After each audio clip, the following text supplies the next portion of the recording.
वक्रतुंड महाकाय सूर्यकोटि समप्रभ निर्विघ्नं कुरु मे देव सर्वकार्येषु सर्वदा। या कुन्देन्दु तुषारहार धवला या शुभ्रवस्त्रावृता या वीणावरदण्डमण्डितकरा या श्वेतपद्मासना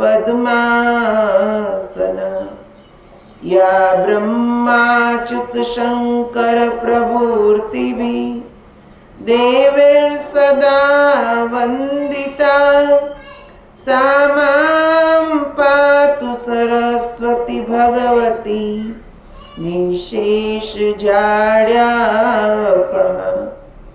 गुरुर्ब्रह्मा गुरुर्विष्णु गुरुर्देवो महेश्वर गुरुदेव साक्षात् परं ब्रह्म तस्मै श्री गुरुवे नमः।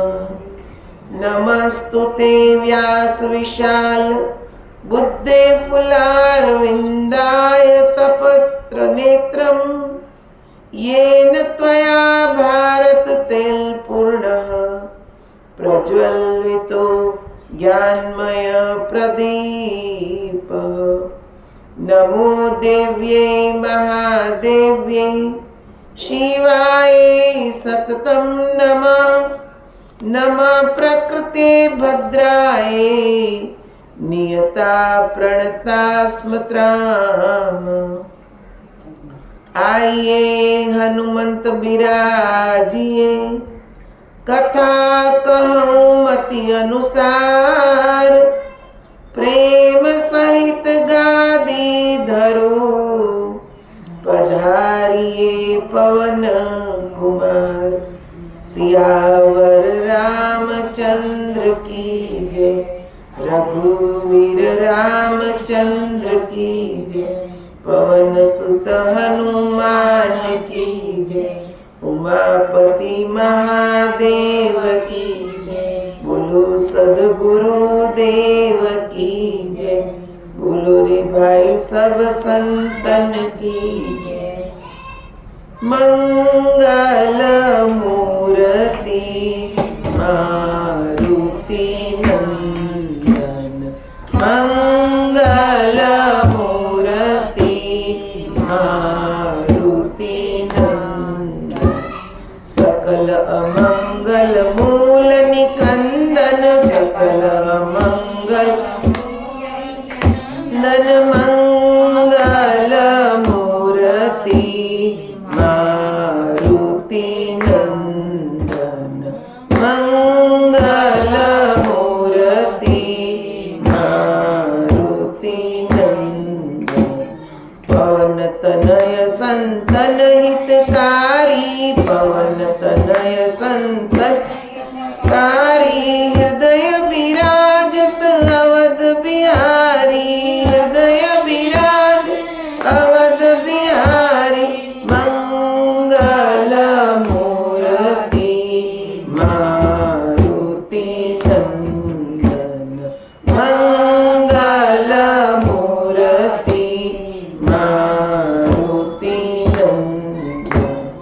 मात पिता गुरु गणपति शारदा मात पिता गुरु गणपति शारदा शिवा समेत शंभु सुख नारद शिवा समेत शंभु सुख नारद मंगल मूर्ति मारुति नंदन मंगल मूर्ति मारुति नंदन।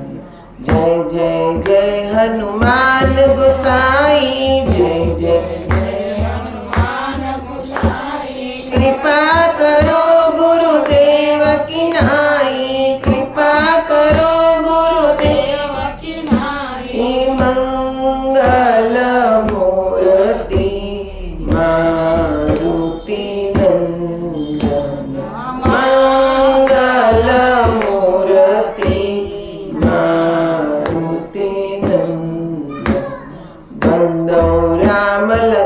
वैदेही बंदौ राम लखन वैदेही।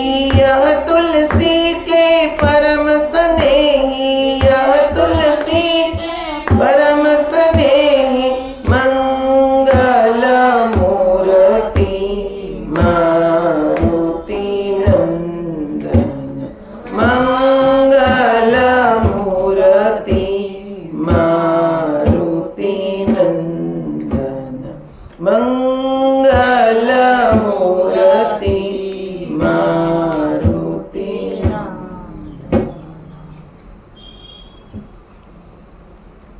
जग जननी राजेश्वरी माँ, प्रभुहंसं जगत गुरुं।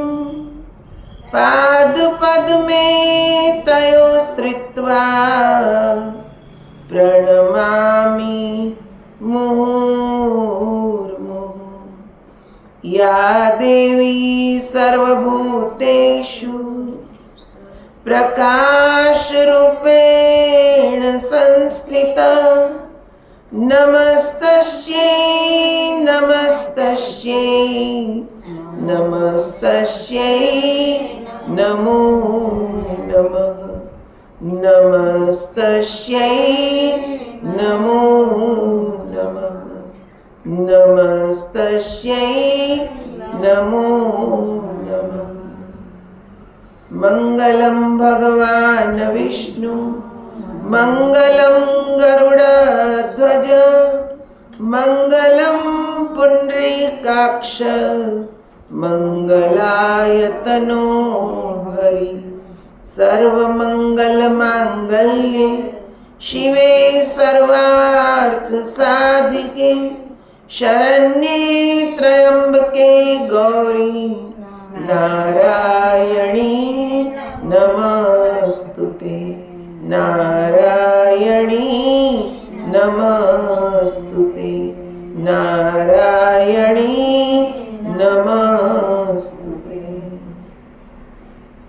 बोल श्री आदि शक्ति माँ भगवती की जय, अम्बे मात की जय, जगत जननी श्री माता जी की जय, हृदय सम्राट श्री भोले जी महाराज की जय, परमाराध्य श्री मंगला माता जी की जय, कृष्ण कन्हैया लाल की जय, उमापति महादेव की जय, सियावर रामचंद्र भगवान की जय, सनातन धर्म की जय। आदरणीय माता बहनों, આજથી આપણે દેવી ભાગવતની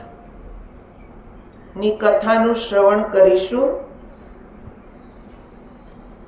દેવી ભાગવત એક ઉત્તમ ગ્રંથ છે જેની રચના વેદવ્યાસ ભગવાને કરી। ને દેવી ભાગવતનું જે મહાત્મય છે એને આપણે થોડું જોઈએ કે જેથી કરી ભગવતીની મહિમા શું છે,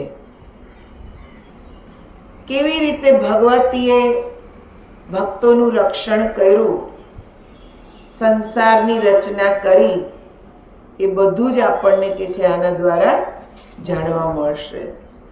તો આપ સર્વેને મારી વિનમ્ર પ્રાર્થના છે કે ધ્યાનથી, એકાગ્ર મનથી શ્રવણ કરશો, કેમ કે આપણા સંતોએ કીધું છે સુની સમુજહી જન મુદિત મન, મજ્જહી અતિ અનુરાગ, લહઈ ચાર ફલ અછત તનુ સાધુ સમાજ પ્રયાગ।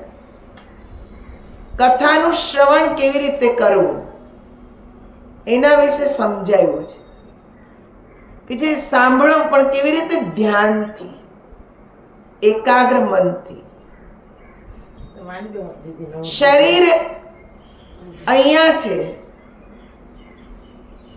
પણ સાથે મનને જ અહીંયા રાખવાનું છે। શરીર અહીંયા હોય, મન બીજે વિચરણ કરતું હોય તો કે કથામાં આનંદ આવે નહીં. આપણે તો કથાનો પૂરો આનંદ લેવાનો છે. આ કોઈ મનનું મનોરંજન નથી કે જ્યાં આપણે કીર્તન ગાઈ ઢોલક મંજીરા વગાડીને આનંદ કરીએ. આ કથા શેના માટે છે? આત્મ કલ્યાણ માટે. એટલે જ કીધું સુની સમુજે, સાંભળો ને સમજો. પણ કેવી રીતે કીધું કે જે પ્રફુલ્લિત મનથી, ખુશ મનથી, જબરજસ્તી નહીં. મન પ્રસન્ન હોય તો જ આનંદ આવે. જોકે હું એ દેવી ભાગવત પહેલી જ વાર વાંચું છું, મેં ક્યારેય વાંચ્યું નથી. પણ વાંચ્યું ત્યારે સમજમાં આવ્યું કે આટલી બધી ભગવતીની મહિમા છે, પણ આપણે એનાથી અજાણ છીએ. આ અજાણ હોવું એ જ આપણું અજ્ઞાન. ને જ્યાં સુધી અજ્ઞાન છે ત્યાં સુધી આપણે કોઈ વ્યક્તિ વિશે, કોઈ દેવી દેવતા વિશે આપણે સમજી શકતા નથી. એને જાણવું પડે, જાણીને સમજવું પડે. વારંવાર તમે જુઓ, એક ગાય આખો દિવસ ચારો ચરે, પછી રાતના બેસીને વાગોળ કરે, ત્યારે એમાંથી દૂધ બને છે, રસ ત્યારે નીકળે છે. જે સાર આપણને સવારમાં આપે છે એ આખો દિવસ વાગોળ કરે ત્યારે મળે છે. એમ ભાગવત, દેવી ભાગવતનો સાર એ આપણને ત્યારે મળશે જ્યારે આપણે વાગોળ કરીશું. અર્થાત વારંવાર વારંવાર ચિંતન કરશું. એ ચિંતન થાય તો જ કંઈક સાર નીકળે, એમનામ નીકળે નહીં. એટલે આપણે મનોરંજન કરવા અહીંયા એકત્રિત થયા નથી. આપણે જીવનને સમજવા કે આ જીવનમાં શું પ્રાપ્ત કરવાનું છે, ક્યાં ખામી છે. તમે જો એક કલાકાર, એક સંગીતકાર, એ જ્યારે એનું ગીત ગાય તો એને ગાતા ગાતા જ સમજ આવી જાય છે કે ક્યાં ભૂલ આવી. કેમ કે સતત એનું ચિંતન હોય છે. એટલે એને સમજમાં આવી જાય કે મેં ક્યાં ભૂલ કરી, આરોહમાં અવરોહમાં ક્યાં અવાજ મારે મૃદુતાથી લેવાનો હતો, ક્યાં કે છે વધારે કે છે ઊંચે લઈ જવાનો હતો. આ બધી એને ત્યારે સમજમાં આવે છે. વારંવાર એનું ચિંતન કરે, રિયાઝ. સંગીતની ભાષામાં એને શું કહેવાય? રિયાઝ.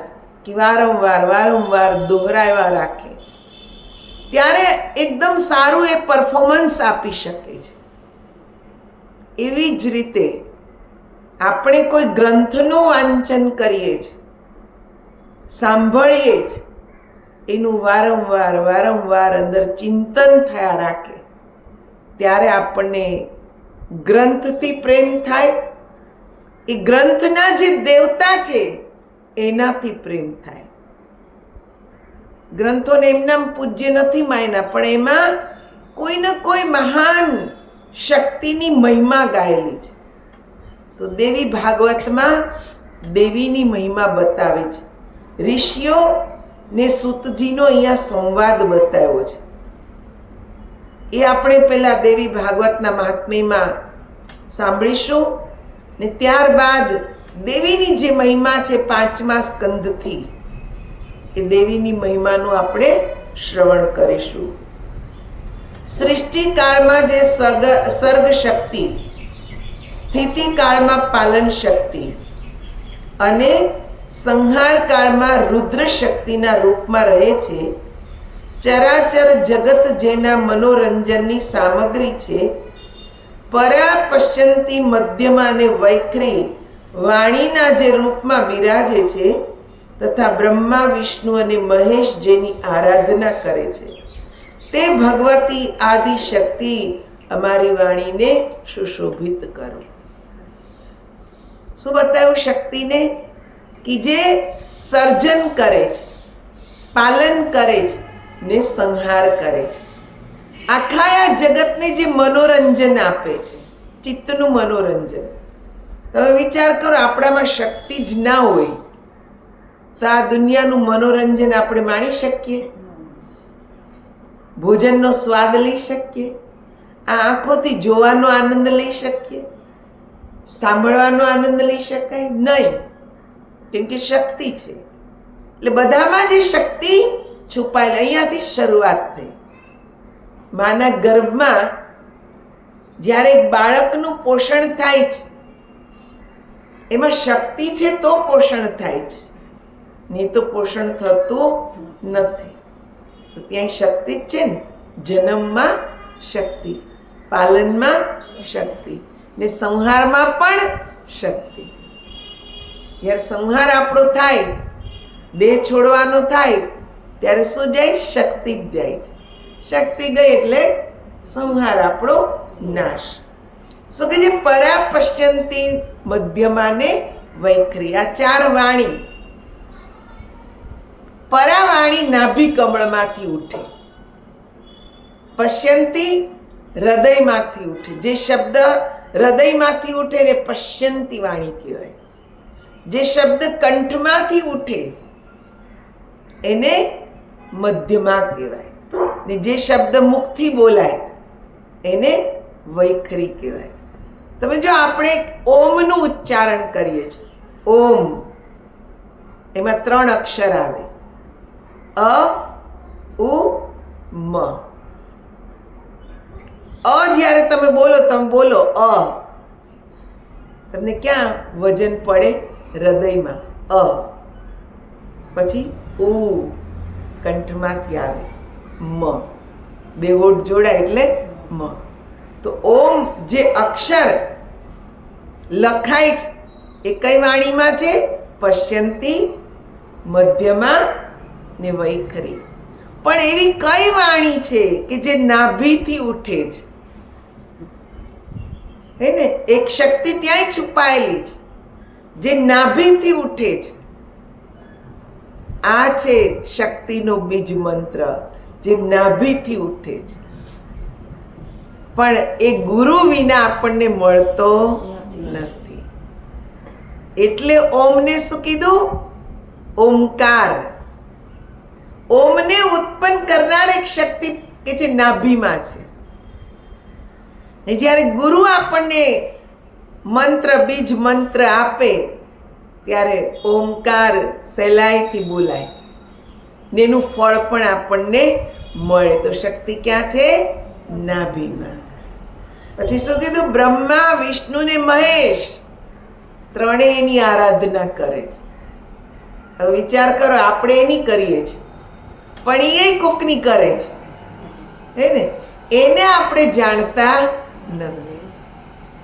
ગુરુની એટલે જરૂર છે. અહીંયા શરૂઆત જ ત્યાંથી થાય છે કે બ્રહ્મા, વિષ્ણુ ને મહેશ આ ત્રણેય એ કઈ શક્તિની આરાધના કરે છે? એની પહેલાય કોઈ શક્તિ હતી, હે ને? એનું જે ધ્યાન કરે છે એ શક્તિને જાણવાની, એ એની મહિમા છે.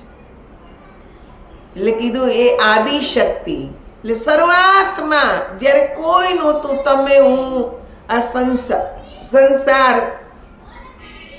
વનસ્પતિ, પહાડ, પર્વત, કાંઈ જ નહોતું, ત્યારે એ શક્તિ તો હતી જ. ને એને જે જાણી લે ને એ જ સાચો કે છે ભક્ત ગણાય. ગુરુ એ શક્તિનો અનુભવ કરાવે છે. બહુ ગહન વિષય છે આ. એટલે ધ્યાનથી સાંભળશો તો તમને બહુ આનંદ આવશે ને જિજ્ઞાસા થશે કે હવે એને જાણવું છે. ભગવાન નારાયણ, નરશ્રેષ્ઠ અર્જુન, ભગવતી સરસ્વતી ને ભગવાન વ્યાસજીને પ્રણામ કરીને દેવી ભાગવત નામની વિષય ગાથાનું વાંચન કરીએ છીએ. બધાને આપણે યાદ કરીએ છીએ. નારાયણ નર, અર્જુન નર છે, માતા સરસ્વતી, બધાની વંદના આપણે કરી. ઋષિઓ બોલ્યા, હે સુતજી, આપ બુદ્ધિમાન છો, આપે વ્યાસજી પાસેથી વિદ્યા પ્રાપ્ત કરી, આપ દીર્ઘ આયુષ્યવાળા થાઓ. હે ભગવાન, હવે આપ અમારા મનને પ્રસન્ન કરનારી પવિત્ર કથાઓ સંભળાવવાની કૃપા કરો. ભગવાન વિષ્ણુના અવતારની પાવન કથા સંપૂર્ણ પાપોનો સંહાર કરવાવાળી ને અત્યંત અદ્ભુત છે. અમે ભક્તિપૂર્વક તે કથાનું શ્રવણ કર્યું છે. ભગવાન શંકરનું દિવ્ય ચરિત્ર, ભસ્મ અને રુદ્રાક્ષ ધારણ કરવાનો મહિમા તથા તેનો ઇતિહાસ પણ અમને આપના મુખ કમળ દ્વારા સાંભળવાનો સુઅવસર પ્રાપ્ત થઈ ચૂક્યો છે. હવે અમારે તે કથા સાંભળવી છે જે પરમ પવિત્ર હોય, જેના પ્રભાવથી મનુષ્ય સહજ રીતે ભુક્તિ યાની ભોગ ભોગવવા અને મુક્તિનો યોગ્ય અધિકારી બની શકે. આ સંસારના ભોગ પણ ભોગવી શકે, સંસારનો આનંદ પણ લઈ શકે ને મુક્તિ પણ પ્રાપ્ત કરી શકે. એવી કથા અમારે સાંભળવી છે. હે મહાભાગ, અમારો સંશય દૂર કરનાર, આપનાથી ચડિયા તો અમને કોઈ દેખાતું નથી, એટલે આપ જ અમને આ મુખ્ય કથા કહેવાની કૃપા કરો, જેનાથી કળિયુગના માણસોને પણ સિદ્ધિ પ્રાપ્ત થઈ શકે. જો ઋષિ બધાની ચિંતા કરે, કેવળ પોતાની જ નહીં. એટલે તો ઋષિ મુનિઓએ પ્રાર્થના કરી, ને જેટલા પણ કે છે સંત મહાપુરુષો હોય એ ક્યારેય પોતાના માટે કંઈ માગતા નથી. શું માગે? સર્વે ભવંતુ સુખિન, સર્વે સંતુ નિરામયા, સર્વે ભદ્રાણી પશ્યંતુ, મા કશ્ચિત દુઃખ ભાગ ભવે. હે પ્રભુ, સંસારમાં બધાય સુખી થાય, બધા નિરોગી રહે, બધા ધન ધાન્યથી ભરપૂર રહે, બધાનું કલ્યાણ થાય. બધા માટે માગ્યું, હે ને? કેવળ પોતાના માટે માગ્યું નહીં, બધા માટે. એટલે તો એક સામાન્ય વ્યક્તિ ને સંતમાં ફરક છે. સામાન્ય વ્યક્તિ પોતાના સ્વાર્થ માટે જ માગે છે. આપણે મંદિરે જાય તો શું કહી? હે ભગવાન, મારા દીકરાને પાસ કરી દેજે, હે ભગવાન એક બંગલો મને દઈ દેજે, હે ને? હે ભગવાન મને ગાડી દઈ દેજે. પોતાના માટે જ માગીએ છીએ. પણ સંતો બધાના માટે માગે, બધાનું કલ્યાણ થાય, બધાય સુખી રહે, બધા આનંદમાં રહે, બધા ધનધાન્યથી ભરપૂર રહે. કેમ કે બધાનું જ માગો, તેમાં આપણે આવી ગયા કે નહીં? સ્પેશિયલ આપણા માટે માગવું પડે? બધા માટે માગવું, ને બધાને માગીએ તો આપણને મળવાનું જ છે. આવી વિશાળ આપણી ભાવના હોવી જોઈએ. સુતજી કહે છે, હે ઋષિઓ, તમે ખૂબ ભાગ્યશાળી છો. જગતનું કલ્યાણ કરવાની ઈચ્છાથી તમે આ ઉત્તમ વાત મને પૂછી. તેથી સંપૂર્ણ શાસ્ત્રોનો સાર રૂપ જે પ્રસંગ છે તે સ્પષ્ટ રીતે હું તમારી સામે પ્રસ્તુત કરું છું. ઋષિઓએ કહ્યું, હે મહાભાગ સુતજી, આપ સર્વશ્રેષ્ઠ વક્તા છો. તે પુરાણ કેવું છે તે સાંભળવાનો વિધિ શું? તેને કેટલા દિવસમાં આ કથા પૂરી સાંભળવી જોઈએ? એ કથામાં કયા દેવતાનું પૂજન કરવું જોઈએ? ને અગાઉ આ કથા કેટલા મનુષ્યોએ સાંભળી છે? ને આ તેમની કઈ કઈ ઈચ્છાઓ પૂર્ણ થઈ છે? આ બધી જ વાત વિસ્તારથી કહો. સુતજી કહે છે, વ્યાસજી, ભગવાન વિષ્ણુના અંશ છે, પરાશરજી તેમના પિતા છે અને સત્યવતી તેમની માતા છે. વ્યાસજી કોણ છે? સત્યવતી માતા ને પરાશરના પુત્ર છે. પણ ભગવાન વિષ્ણુના અંશાવતાર છે. આમાં એક કથા આવે છે કે માતા સત્યવતી એ પરાશર મુનિને પૂછે છે કે તમે આટલા મહાન જ્ઞાની, આટલું બધું તમને જ્ઞાન, ને છતાંય તમે મારા રૂપથી મોહિત થઈ ગયા. હું તો મત્સ્યગંધા છું, મારા શરીરમાંથી માછલીની વાસ આવે છે, તોય તમે મારાથી મોહિત થયા. અને એ પણ આ કે જે સમય કેવો છે, હજી સંધ્યાકાળ રાત્રિ થઈ નથી, દિવસનો સમય છે. ત્યારે પરાશર મુનિએ બહુ સુંદર વાત કરી. પરાશર મુનિએ કીધું, હે દેવી, હું કઈ ભોગી નથી, પણ દેવ યોગથી કોઈક એવી પ્રેરણા મારામાં થઈ રહી છે, કોઈ એવી શક્તિ મને પ્રેરણા કરી રહી છે કે તારા સંયોગથી એક મહાન શક્તિ આ સંસારમાં અવતાર લેવાની છે. અને એટલે જ હું મારી મંત્ર શક્તિથી અહીંયા કે છે રાત્રિ કરી દઈશ, અંધકાર કરી દઈશ. એક મંત્ર બોલ્યા ને આખું કે છે યમના જળ બધું જે હતું ચારે તરફ એટલા ધુમાડા નીકળ્યા કે બધું જ કે છે અંધકારમય થઈ ગયું. પણ મત્સ્યગંધા કેવા લાગી? મારા શરીરમાંથી તો માછલીની ગંધ આવે છે. આવી ગંધવાળી સ્ત્રીને તમે ભોગવશો ને ભગવાન, તમે તો મને એમ કીધું કે તું મહાન રાજાની પત્ની બનીશ, તો મારા કે છે બ્રહ્મચર્યનું શું? હું શું કરીશ? પરાશરજી કેવા લાગ્યા, તું એની ચિંતા કરીશ નહીં, તને હું સુગંધા બનાવી દઈશ.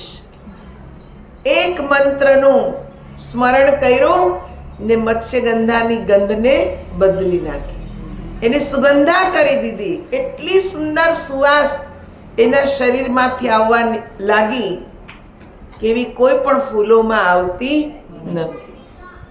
ને ચારેય તરફ જ્યાં કે છે બેસે ત્યાં સુવાસ ફેલાય. ખૂબ સુંદરતા કે છે આવી ગઈ એનામાં.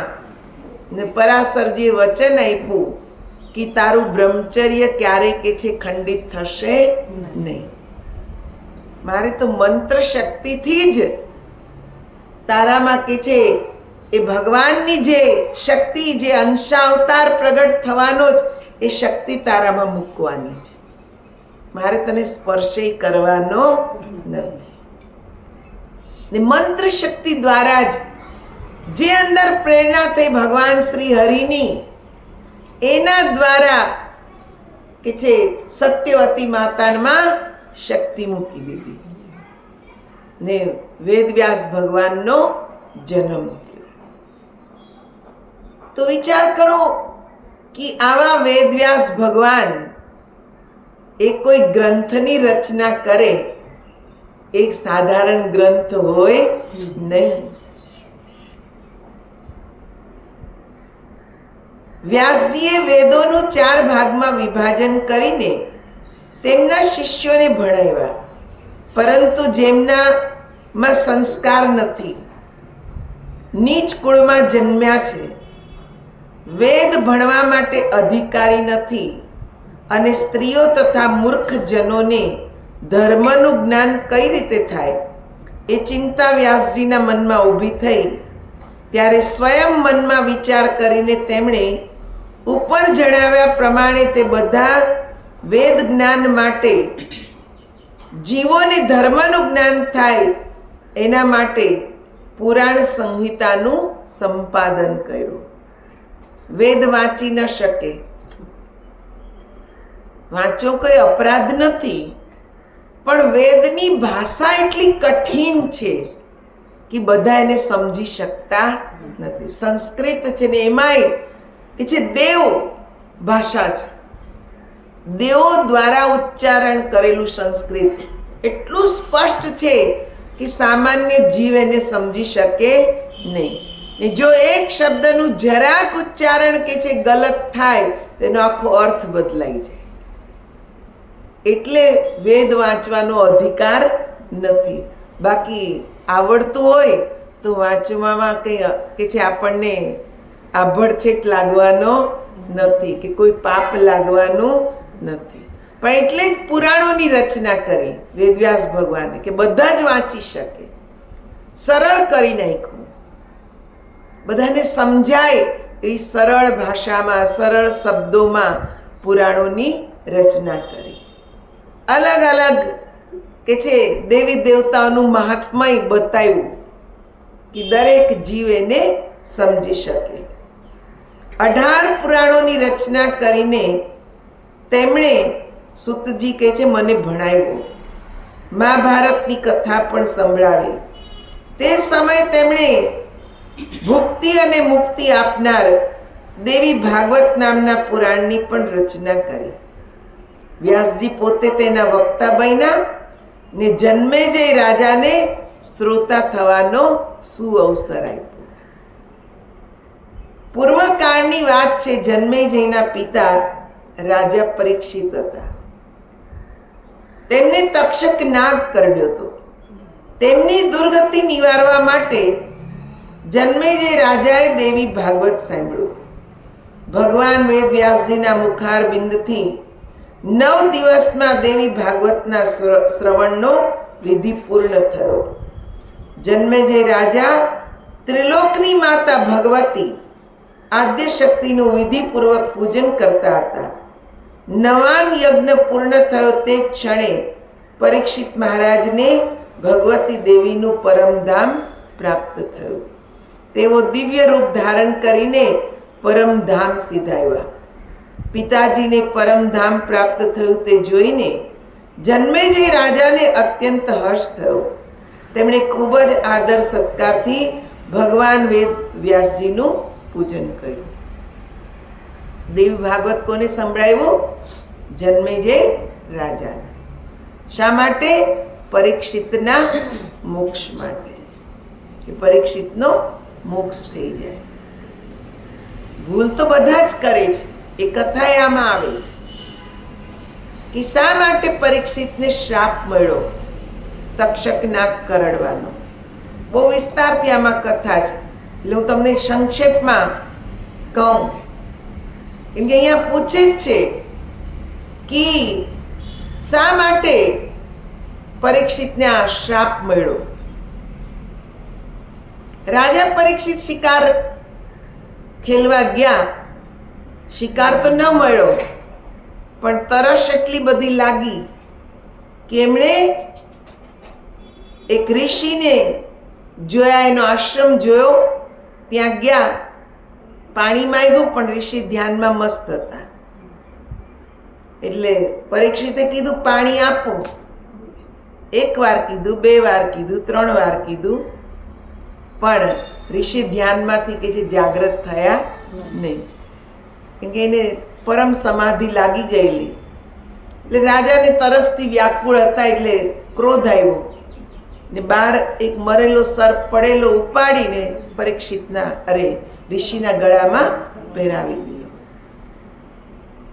એમના પુત્ર, ઋષિના પુત્ર શૃંગી મુનિ, એ કે જે બાળકો સાથે રમતા હતા ને કોઈ આવીને કીધું તારા પિતા શમક ઋષિના ગળામાં કોઈ તક્ષક નાગ મરેલો સાપ એના ગળામાં નાખ્યો છે. આવીને જોયું એટલે એમને ક્રોધ આવ્યો કે મારા પિતાનું આવું કોણે અપમાન કર્યું. એ તો ધ્યાનમાં મસ્ત હતા ને આવું અપમાન કોણ કરી ગયું? જેણે અપમાન કર્યું છે એને તક્ષક નાગ આજથી 7મા દિવસે કરડશે. હવે ના તો પરીક્ષિતનો કોઈ દોષ હતો, ના કોઈ શૃંગી મુનિનો દોષ હતો, ના સમક ઋષિનો. પણ દોષ ક્યાં આવ્યો? ક્રોધમાં. જો પરીક્ષિતને ક્રોધ ના આવ્યો હોત તો એ મરેલો સાપ પહેરાવત નહીં. શૃંગી મુનિને ક્રોધ ના આવ્યો હોત તો પરીક્ષિતને શ્રાપ આપત નહીં. એટલે અહીંયા શું જોવા મળે છે આપણને કે ક્રોધ બહુ ખરાબ વસ્તુ છે. પહેલા નંબરે આવે અહંકાર ને બીજા નંબરે આવે ક્રોધ. ક્રોધ જ્યારે મનુષ્યને આવે એટલે ભૂલી જાય છે. સૌથી પહેલા એની યાદ શક્તિ હણાઈ જાય, પછી બુદ્ધિ હણાય. યાદ શક્તિ હણાય એટલે સામે કોણ છે એ દેખાય નહીં. બુદ્ધિ હણાય એટલે શું કરવું જોઈએ શું ના કરવું જોઈએ નિર્ણય કરી શકે નહીં. ને આ બે જાય એટલે માણસ કેવું થઈ જાય? પાગલ. પાગલ જ ગમે તેવું કામ કરે ને. જેને થોડીક બુદ્ધિ હોય એ કરે, પણ જે ગાંડો થઈ ગયો હોય ગમે તેવા કપડાં પહેરી ના પણ પહેર્યા હોય તોય એને કઈ ફરક પડે ન પડે, કેમ કે એનામાં બુદ્ધિ જ નથી, એ જ સમાપ્ત થઈ ગઈ છે. એટલે ક્રોધ આવે એટલે આ બે વસ્તુ જાય ને બે વસ્તુ જાય એટલે માણસ પાગલ થઈ જાય. પાગલપણામાં જ ખોટું કામ થાય છે. એટલે આ બે વસ્તુ હણાવી જોઈએ નહીં. એના માટે શું જરૂરી છે? ક્રોધ કરવો નહીં. શાંત રહેવું. ગમે તેવી પરિસ્થિતિ આવે પણ શાંત જ રહેવું. જેટલી શાંતિ રાખીએ આપણે એટલું જ કાર્ય સુધરે. કેમ કે જીવન છે, ઉતાર ચઢાવ જીવનમાં આવવાનો જ. સારી પરિસ્થિતિ હોય, ખરાબ હોય, સારા માણસો મળીએ, ખરાબ માણસોને મળીએ, બધી પ્રકારના છે આ સંસારમાં. પણ ત્યાં આ ક્રોધ ઉપર સંયમ રાખવાનો છે. આ કથાથી આ જ શીખવાનું છે. પછીની કથા તો તમને ખબર જ છે કે તક્ષક કરડ્યો. રાજા પરીક્ષિતે ઘણી તૈયારી કરી કે તક્ષક ના કરડે, એના માટે અલગ હવેલી બનાવી. 7મા માળે જઈને કે છે પરીક્ષિત રહેતા, એટલે બધું ઉપર તો આવશે જ નહીં ને, પણ જેને આવવું હોય ને તો ગમે ત્યાંથી આવે. ફળમાં કે છે જીવડું બનીને તક્ષક બેસી ગયો ને કે છે જેવું ફળ કાપ્યું એટલે જીવડું નીકળ્યું. પરીક્ષિતને હજી થોડોક અહંકાર તો હતો જ કે વેળા તો વીતી ગઈ, હવે શું કરડવાનું એમ કરીને જીવડું જ એને અહીંયા ગળે અડાડ્યું ને તક્ષકે એનું રૂપ બદલી નાખ્યું ને કરડી ગયો. હે ને? આ દેવી ભાગવતમાં કથા છે. હવે એ કે છે એની મુક્તિ માટે જન્મે જે ઉપાય કર્યો કે તો આવી રીતે ગયા, પણ હું શું કરું એના માટે? મારે પિતૃ ઋણમાંથી મુક્ત થવું ને, મારા પિતાની મુક્તિ થાય એવું તો મારે કરવું ને. એટલે આ કથા વ્યાસજીએ જન્મેજયને સંભળાવી. જે મનુષ્યો ભક્તિપૂર્વક દેવી ભાગવતની કથા સાંભળે છે તેમની આસપાસ સિદ્ધિ સદા રમણ કરે છે. આટલો કે છે આનો મહિમા છે. કેમ કે આપણું મન દેવીમય થઈ જાય એટલે ઓટોમેટિક જે આસુરી વૃત્તિઓ છે આપણામાં એ બધી સમાપ્ત થઈ જાય. આપણું મન સાત્વિક બન્યું, ભાવનાઓ સાત્વિક આવે, કર્મ સારા કરીએ તો ભાઈ રિદ્ધિ સિદ્ધિ તો આપોઆપ આવવાની જ છે. કાંઈ આમ ઉપરથી થોડી ટપકે. આપણું કર્મ જ કે જે આપણા માટે સારું સારું લાવે છે. સારા વિચારો, સારું કર્મ ને એનું ફળ પણ સારું. સતયુગ, ત્રેતા અને દ્વાપર યુગમાં અનેક ધાર્મિક ક્રિયાઓ થતી, પરંતુ કળિયુગમાં પુરાણોનું શ્રવણ કરવું એ જ એકમાત્ર ધર્મ છે. આ સિવાય મનુષ્યનો ઉદ્ધાર કરનાર બીજો કોઈ ધર્મ છે જ નહીં. કળિયુગના માણસો ધર્મ અને આચાર વિહીન તથા અલ્પજીવી થશે. આ વ્યાસજી કહે છે કે કળિયુગમાં માણસો અલ્પજીવી, થોડું આયુષ્યવાળા, પહેલા હજારો વર્ષ જીવતા, દેવી ભાગવતમાં કહે છે કે ભગવાન રામે 11,000 વર્ષ રાજ કર્યું. કેટલું? 11,000 વર્ષ. આયુષ્ય કેટલું હશે એનું, હે ને? કૃષ્ણ ભગવાન 125 વર્ષે દ્વાપર પછી આવી ગયો ને. પેલા ત્રેતા હતો, પછી દ્વાપર આવ્યો. બે કે છે ચરણમાં ધર્મ હતો. ત્યારે 125 વર્ષ ભગવાન શ્રી કૃષ્ણ જીવ્યા ને પછી એમની જીવન લીલાને સંકેલી. પણ આ કલિકાલમાં આટલું કોઈ જીવી શકવાનું છે? કોઈ નહીં જીવી શકે. એટલે કે જે અલ્પજીવી, થોડું આયુષ્ય વાળા, 25, 30, 40, 50, 60, બહુ 70, ભાગશાળી બા 70 ને પાર કરી ગયા. ભાગશાળી હજી એમનામાં કલયુગ વ્યાપ્યો નથી, એને પાર કરી ગયા. ભાગશાળી જીવ કે જે 70 પાર કરી જાય કલયુગમાં. પછી શું કીધું? આચાર વિહીન. આપણે કે જે આચાર વિહીન થતા જઈએ છીએ. કોઈ પણ પ્રકારની આપણામાં મર્યાદા રહી નથી. પેલા આપણા વડીલો જ એમ કહેતા, મને યાદ છે મારા બા એમ કહેતા, બહાર કંઈ ખવાય જ નહીં. અમને નાનપણથી જેવા સંસ્કાર આપ્યા કે ઘરમાં બનેલું જ ખાવાનું.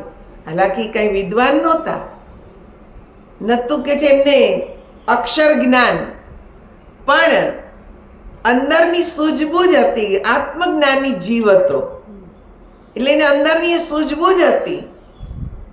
એ કહેતા કે બેટા બહારનું કંઈ ખવાય જ નહીં આપણાથી. જે ખાવાનું મન થાય એ ઘરે કહેવાનું ને ઘરે જ આપણે બનાવવાનું.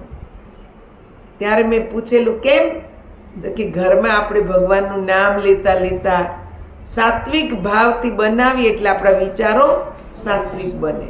બહુ નાની હતી હું ત્યારે, પણ એ વાત દિમાગમાં બેસી ગઈ કે આ જ આપણા માટે ઉત્તમ છે.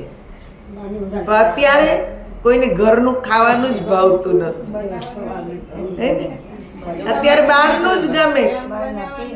બહારનું ખાવાનું, બહારના પછી ઈ જેવા ભાવથી બનાવ્યું હોય, કેવા કે જે કર્મથી એની પાસે અન્ન આવ્યું હોય, કેવા વિચારોથી એને બનાવ્યું હોય, કેવો પૈસો હોય, એ કાંઈ ખબર નથી. એકવાર એક સંત છે ને, એક શેઠજીને ત્યાં જમવા ગયા. આ વાત યાદ આવી એટલે તમને કહી દઉં. જમવા ગયા, બપોરનો ટાઈમ હતો, તડકો હતો. જમી લીધું એટલે શેઠજીએ કીધું કે મહારાજ થોડીક વાર આરામ કરો, થોડો તડકો જાય, ટાઢા પોરે તમે આશ્રમમાં જાજો. એટલે ત્યાં પછી આરામ કરવા લાગ્યા. જેવા આરામ કરતા હતા તો એમને કંઈક ખૂંચ્યું. એટલે આમ ચાદર ઊંચી કરી, ગાડલું ઊંચું કર્યું તો ત્યાં તો નોટોની થપ્પીઓ પડેલી હતી નીચે. 1 લાખ, અરે 10 લાખ નોટોના બંડલ. એમાંથી એક બંડલ ઉપાડી લીધું. 100 બંડલ હતા, એમાંથી એક ઉપાડી લીધું, એક ખિસ્સામાં મૂકી દીધું. પછી આશ્રમે ગયા. શેઠજી આવ્યા ને નોટોના બંડલ ગણ્યા તો એક ઓછું હતું. એટલે શેઠજીને એમ થયું સંત તો લે નહીં, એ તો સાધુ માણસ છે. એટલે એના નોકરોને બોલાવ્યા. તો કે શેઠજી અમે નથી લીધું, અમને ખબર જ નથી. તો કે તમે ખોટું બોલો છો. એમ કરી ને બીજા દિવસે શેઠને આ બધી ખબર પડી. એટલે બીજા દિવસે સવારે બધાની લેફ્ટ રાઈટ લીધી. થોડીક વાર થઈ ત્યાં સંત આવ્યા. તો સંત કેવા લાગ્યા, તમે આ બધાને શું કામ મારો છો? આ લોકોનો કોઈ દોષ જ નથી. અરે તમે જે બંડલની વાત એ લોકોને પૂછો છો એ તો મારી પાસે છે, લ્યો આ. તો કે તમારી પાસે કેવી રીતે? તમે તો લ્યો જ નહીં. એ કે બધી વાત પછી પહેલા તું મને એ બતાવ કે તે જે ભોજન મને જમાડ્યું એ પૈસો ક્યાંથી આવ્યો, એ તું મને બતાવ. એટલે શેઠે કીધું કે અહીંયા રેલવે સ્ટેશન છે ને ત્યાં કે છે પંજાબ, ઉત્તર પ્રદેશ એ તરફથી બાસમતી ચાવલ આવે. એટલે મેં રેલવે સ્ટેશન માસ્ટર પાસે સાંઠગાંઠ કરેલી કે સારા ચોખા ઉતારી લેવા અને નબળા હું તમને આપી દઈશ. એટલે એ ચોખા જે આવે એ હું વેચું, મને વધારે ભાવ મળે ને એ પૈસો મારી પાસે આવે છે. સંત કહેવા લાગે બસ એટલે જ મને આ ભાવ જાગ્યો. આજ સુધી મારા જીવનમાં કોઈ દિવસ મને કોઈની પારકી વસ્તુ ઉપાડવાનું ક્યારેય મન થયું નથી, પણ કાલે મારું મન બદલાયું. આ તો ઈશ્વરની કૃપા કે હું સવારે જ્યારે કે છે મારા નિત્યક્રમ પ્રમાણે ટોયલેટ માટે ગયો ને બધું નીકળી ગયું, બધો રસ નીકળી ગયો, એટલે પાછી મારામાં સાત્વિક બુદ્ધિ આવી ને તરત જ મને એમ થયું કે અત્યારે હું જે કરું છું ને, જે હું કરીને આવ્યો એ બહુ જ ખોટું કરીને આવ્યો. મારે પૈસાની જરૂર જ નહોતી, છતાંય મેં એ બંડલ ઉપાડ્યું કેમ? એટલે જ હું આ લઈને અહીં આવ્યો છું કે આવો ભાવ મારામાં આવ્યો કેમ? આ અનીતિનું જ ધન હશે કે આ અનીતિનું અન્ન હશે? જેવું ખાવ અન્ન તેવું બને મન. એટલે આ એક નાની એવી કથાથી જાણવા મળે છે કે આપણે અત્યારે જે આ બહારના બધા કે છે ભોગ પદાર્થ ભોગવીએ છીએ, ગમે તેવું ખાઈએ છીએ, એ આપણા મન પર કેટલું અસર કરે છે. એટલે તમે જો કોઈને ભક્તિમાં રસ જાગતો નથી, કોઈને નથી જાગતો, ખાલી ક્રિયા બની ગઈ બધાની જ કે રોજ ઉઠીને મંદિરે જાઉં, હે ને, પૂનમ 11 હોય તો ઉપવાસ કરી લેવા, આ એક ક્રિયા બની ગઈ છે. મન પરિવર્તન નથી. આપણે એમ કહીએ કે ભગવાનના દર્શનથી જ કલ્યાણ થાય, તો ભગવાન કૃષ્ણ તો સાક્ષાત દુર્યોધનની સભામાં ગયા હતા, સાક્ષાત, મૂર્તિએ નહીં, સાક્ષાત. તો દુર્યોધનનું મન બદલાયું. સ્વયં કૃષ્ણ દુર્યોધનને સંબોધીને એમ કહે છે કે તું મને ખાલી 5 ગામ આપ, મારે વધારે નથી જોતા. તો એણે કૃષ્ણને કહી દીધું કે 5 તો શું, 100ની અણી જેટલી એ જમીન નહીં આપ. 5ની તો બહુ દૂર વાત છે. હવે બતાવ, દર્શન થઈ ગયા સાક્ષાત, તો બુદ્ધિ પલટાઈ ના જવી જોઈએ? વિચારો, પલટાવી જોઈએ ને, પણ બુદ્ધિ પલટાણી નહીં. એવું તો કેટલી વાર એને દર્શન કર્યું હશે. યુદ્ધમાં દર્શન તો થતું જ હતું ને. અર્જુનના સારથી બનીને બેઠા હતા, એને દર્શન તો થતું જ હતું. વારંવાર કૃષ્ણ દેખાતા હતા, પણ તોય પરિવર્તન આવ્યું નહીં.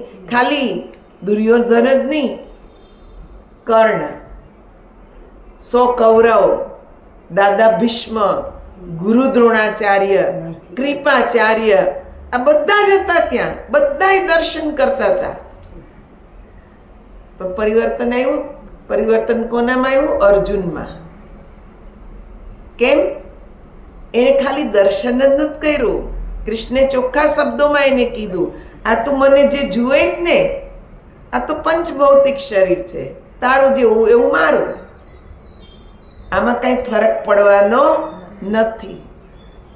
પણ મારું જે અલૌકિક સ્વરૂપ છે, જે આ આંખોથી જોઈ શકાતું નથી, એ જે અલૌકિક સ્વરૂપ છે એને તું જોઈશ ને, તો તારી અંદર અત્યારે આ જે ભાવ આવ્યો છે ને કાયરતાનો, એ ભાવ તારો દૂર થઈ જશે. બરાબર ને? હવે તમે વિચાર કરો કે સાક્ષાત કૃષ્ણ જેની સામે ઊભા છે એનું હૃદય પલટાયું નહીં તો આપણે રોજ મૂર્તિને જોયા રાખીએ આપણું પલટાઈ જાય?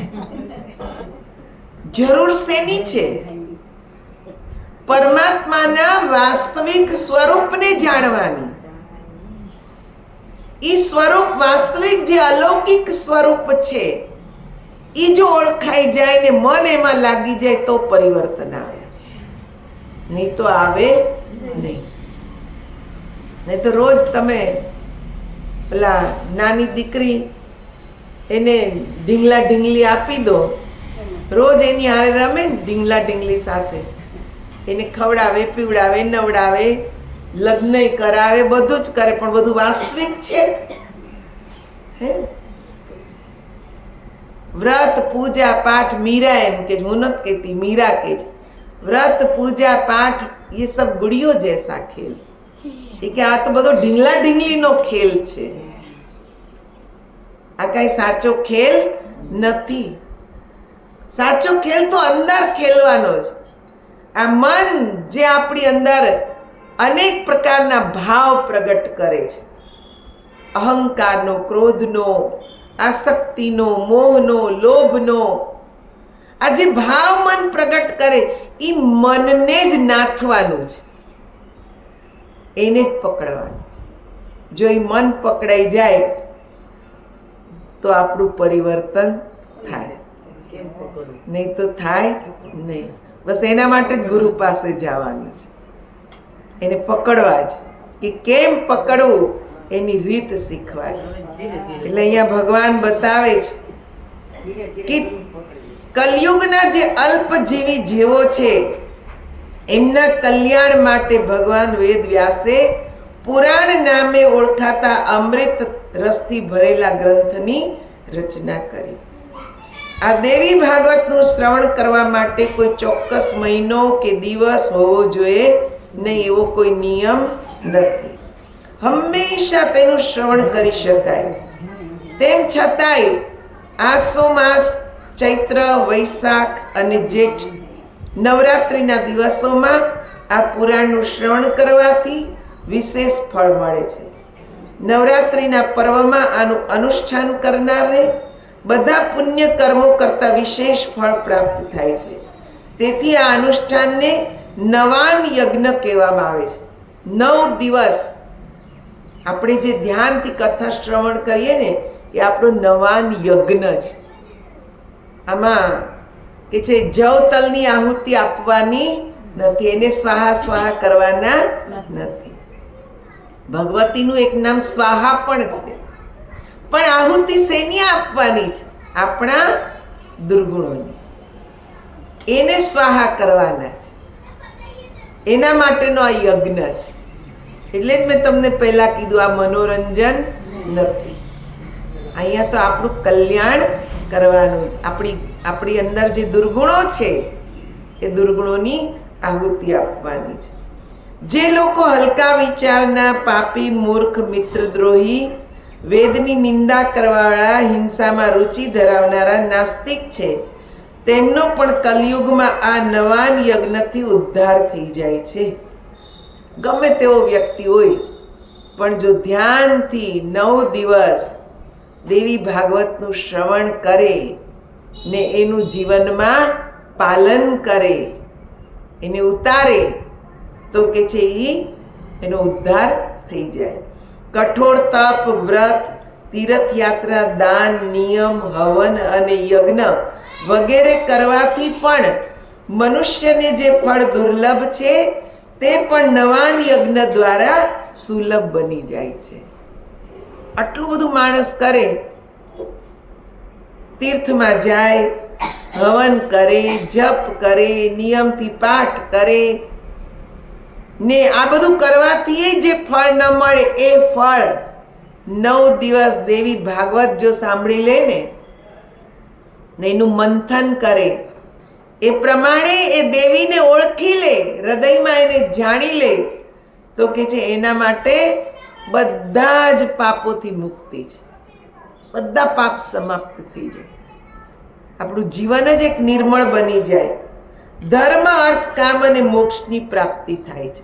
બધું જ મળે, ધર્મય મળે, મોક્ષ મળે, કામ મળે, અર્થ મળે, બધું જ મળે. પણ આ કે છે જીવનમાં ઉતારવું પડે.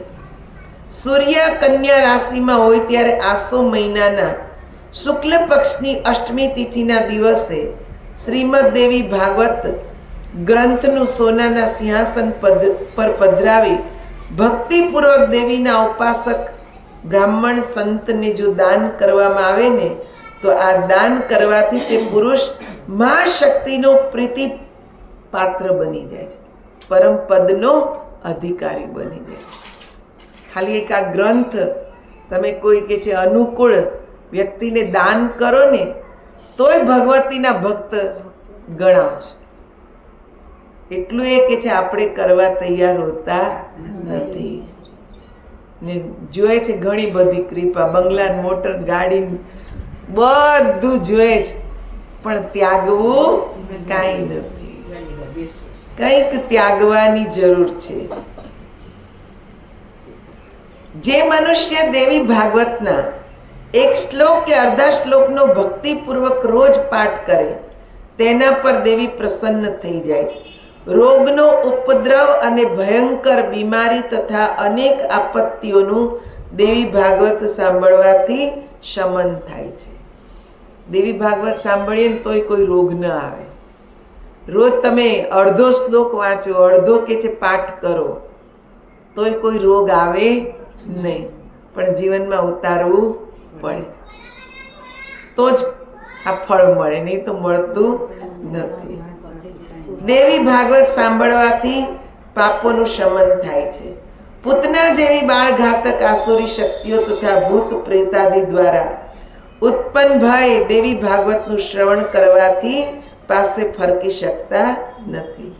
ભક્તિપૂર્વક દેવી ભાગવતનો પાઠ અને શ્રવણ કરનાર મનુષ્ય ધર્મ, અર્થ, કામ અને મોક્ષના ફળનો અધિકારી થઈ જાય છે.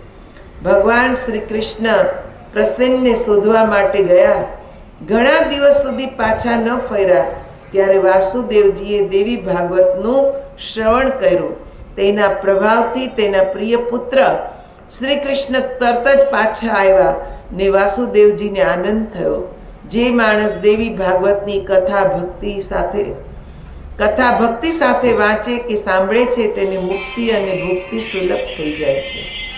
આ કથા અમૃત સમાન છે, જેના શ્રવણથી વાંજિયાને પુત્ર, નિર્ધનને ધન ને રોગીને આરોગ્ય મળે છે.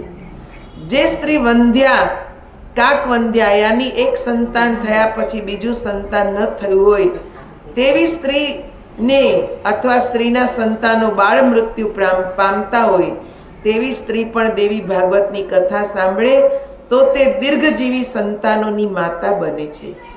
જે ઘરમાં દેવી ભાગવતના ગ્રંથની રોજ પૂજા થતી હોય તો તે ઘર તીર્થ સ્વરૂપ બની જાય છે.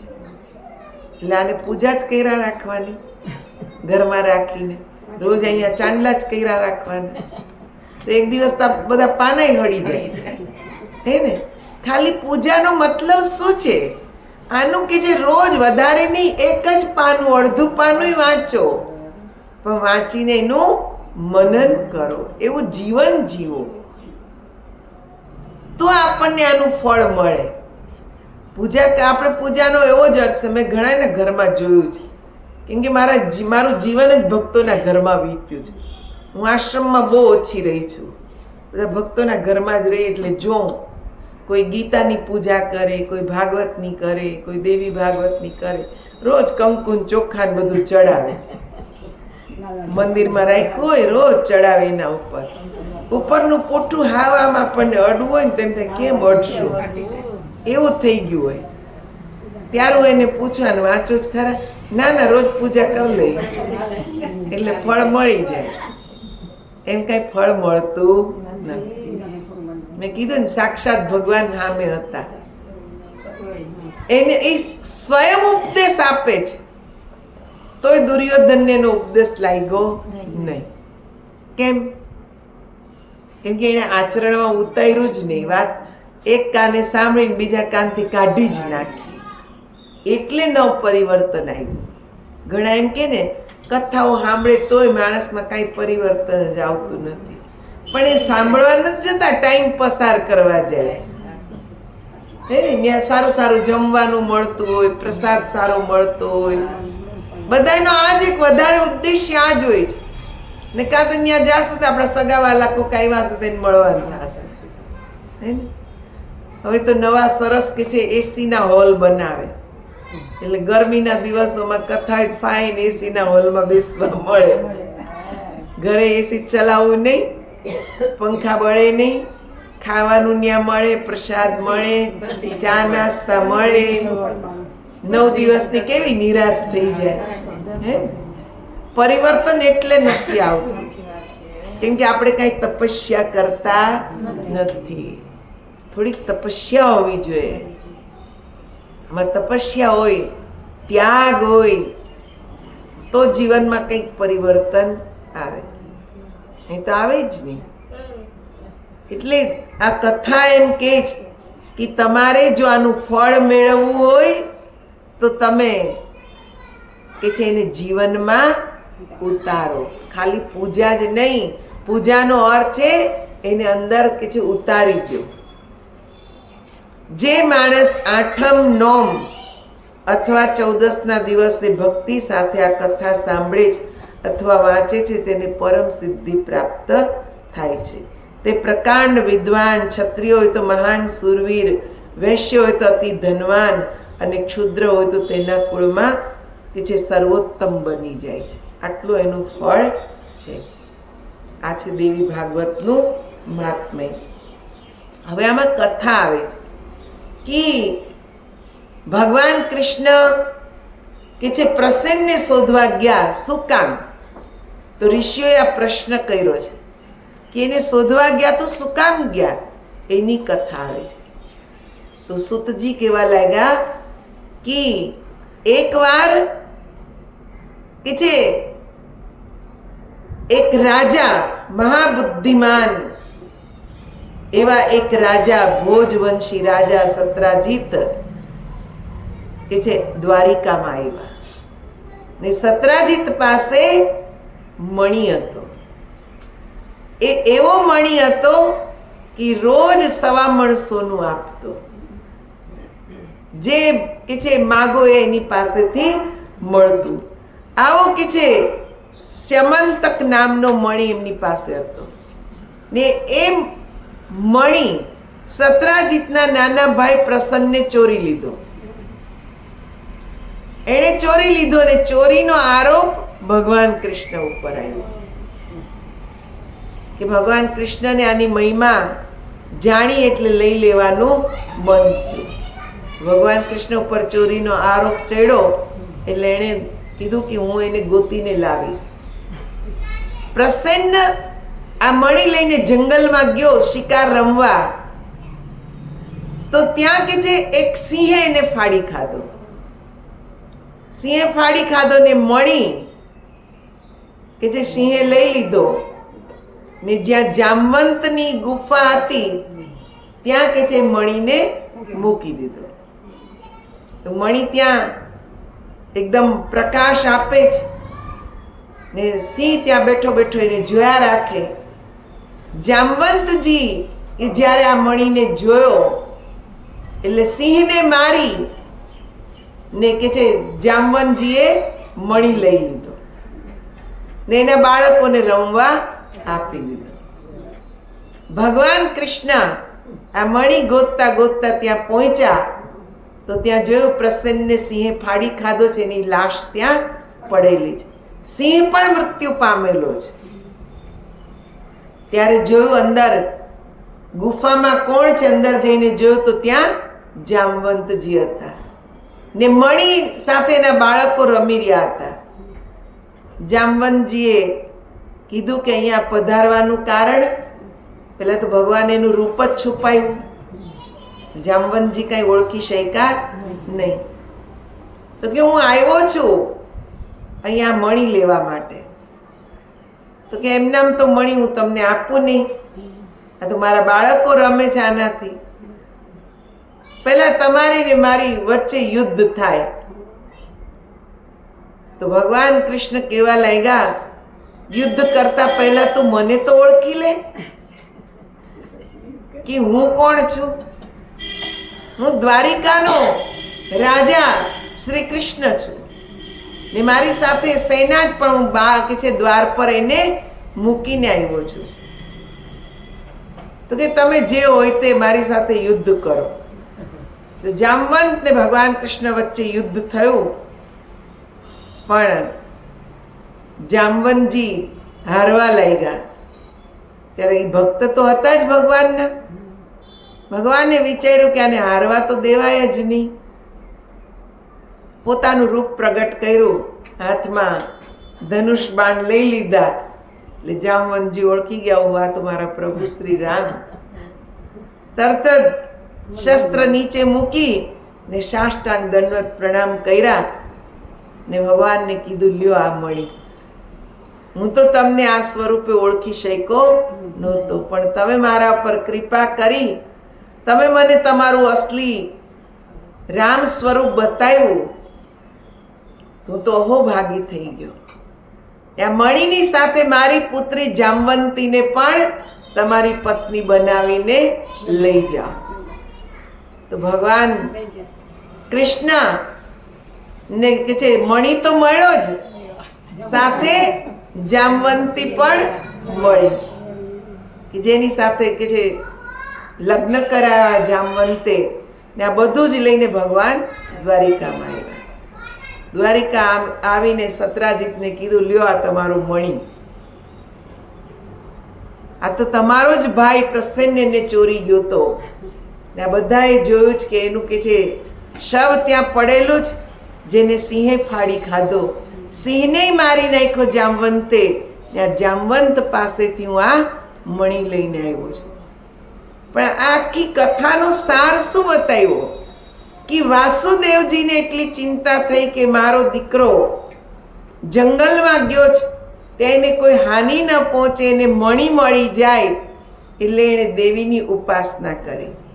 ને માં દેવી ભગવતીની કૃપાથી કે છે એમને આ જ્ઞાન ભગવાન કૃષ્ણ પ્રાપ્ત થયા. આ છે કથાની મહિમા કે જે માં ભગવતી ક્યારે કોની ઉપર કેવી રીતે કૃપા કરે છે એ કોઈ જાણી શકતું નથી. તો આવા ઘણા બધા પ્રસંગ કે છે આની અંદર બતાવેલા જ, પણ આપણે તો દેવીની કથા સાંભળવાની છે. કેમ કે આગળના જે 4 સ્કંદ છે એમાં ભગવાન રામના જન્મની કથા, કૃષ્ણના જન્મની કથા, આ બધી જ કથાઓનું વર્ણન આમાં આવી જાય છે. પણ આપણે દેવી ભાગવતમાં દેવીની જ કથા સાંભળવાની છે. એટલે 5મા અધ્યાયથી માં ભગવતીની કથા શરૂ થાય છે. 5મો સ્કંદ છે. જન્મેજય રાજાએ કે છે કહ્યું, પ્રભુ આપે મહામાયા ભગવતી યોગેશ્વરીના પ્રભાવનું વર્ણન કર્યું, હવે આપ તેમના ચરિત્રની કથા કહેવાની કૃપા કરો. કેમ કે ભગવતી કોણ છે, એની મહિમા શું છે, એ તો તમે 4 સ્કંદમાં મને બતાવી દીધું. 4 સ્કંદમાં એક કે છે યુગનું વર્ણન, એક અવતારનું વર્ણન તમે મને બધું સંભળાવ્યું ને બતાવ્યું કે આ ભગવતીની કૃપાથી જ બધું થયું. પણ એ ભગવતી કોણ? મારે હવે એની કથા સાંભળવી છે. એ ભગવતી કોણ છે કે જેની આટલી અપાર મહિમા છે? ત્યારે વ્યાસજી કહે છે કે રાજન, ભગવતીનું ચરિત્ર વિસ્તારથી કહું છું. મહામતી, શ્રદ્ધાળુ અને શાંત પુરુષ જો તે ભગવતીની કથા સાંભળતો નથી તો તેને અત્યંત મૂર્ખ સમજવો જોઈએ. પૂર્વકાળની વાત છે. પૃથ્વી પર મહિષાસુર નામનો એક રાજા હતો. તેના શાસનકાળમાં દેવતાઓ અને દાનવો વચ્ચે ભયંકર યુદ્ધ થયું. રાજેન્દ્ર, મહિષાસુરના કઠોર તપથી દેવતાઓ આશ્ચર્યમાં પડી ગયા. તેણે 10,000 વર્ષ સુધી બ્રહ્માજીને પ્રસન્ન કરવા તપ કર્યું. કેટલા? 10,000 વર્ષ.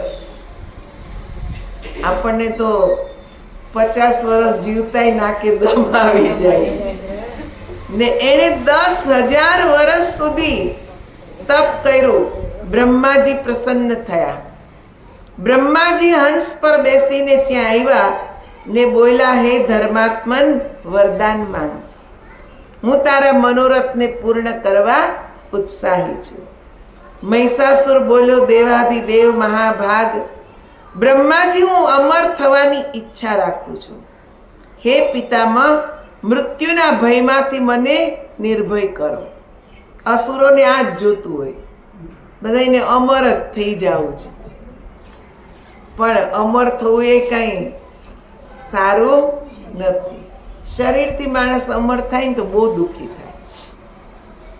તમે જો અસ્વસ્થામાં ને કે છે અમર થવાનું વરદાન મળ્યું, પણ એણે એવા ખરાબ કર્મ કર્યા ને, દ્રૌપદીના 5 નિર્દોષ પુત્રોને માર્યા. બ્રહ્માસ્ત્ર એણે ચલાવી દીધું કે જે આખા સંસારનો વિનાશ કરી દે. અહંકાર, ત્યાં અહંકાર પ્રબળ હતો.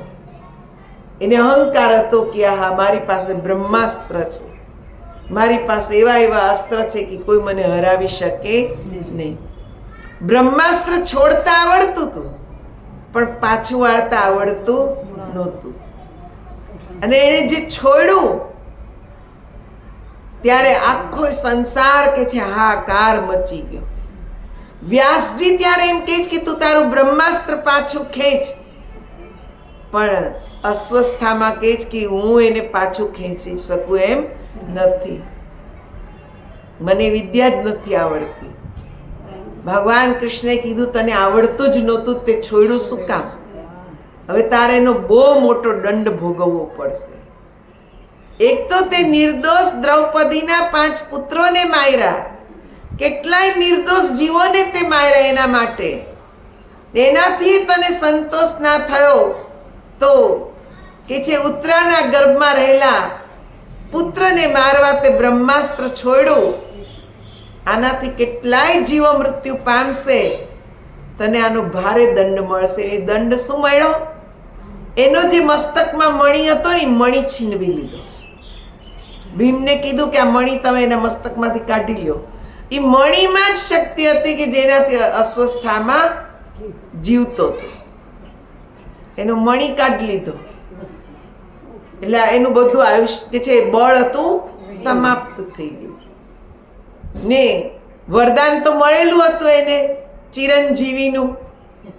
અત્યારે આ યુગમાં જીવે, પણ ભગવાને કીધું તું એવી રીતે જીવીશ ને કે તારી પાસે કોઈ આવવા રાજી થશે નહીં. તારા શરીરમાંથી દુર્ગંધ આવશે, તારું બોલવું કોઈને નહીં ગમે, તારું કે છે જે ખોરાક છે એ પણ એટલો અભક્ષ હશે કે કોઈ તને જોવાય રાજી થશે નહીં. એટલી ખરાબ દશામાં કે જે મનુષ્ય જીવતો હોય તેને જીવન કહેવાય. એને પોતાને જ જ્યારે મણી કાઢી લીધો ત્યારે એને પોતાને જ અહેસાસ થઈ ગયો કે હવે મારું જીવવાનું દુર્ભર થઈ ગયું. હવે હું જીવીશ તો પણ જે એક અહંકાર ભરીને જીવતો એ હવે હું જીવી શકવાનો નથી. એટલે આવું અમર થવું ને એ પણ સારું નથી. ભલે શરીરથી અમર ના થવાય, પણ કર્મ આપણા એટલા સારા હોવા જોઈએ કે કર્મને લોકો યુગો યુગો સુધી યાદ કરે. તમે તમારા કર્મથી અમર થાઓ, શરીરથી અમર થવાનું સારું નથી, પણ કર્મ સારા હોવા જોઈએ.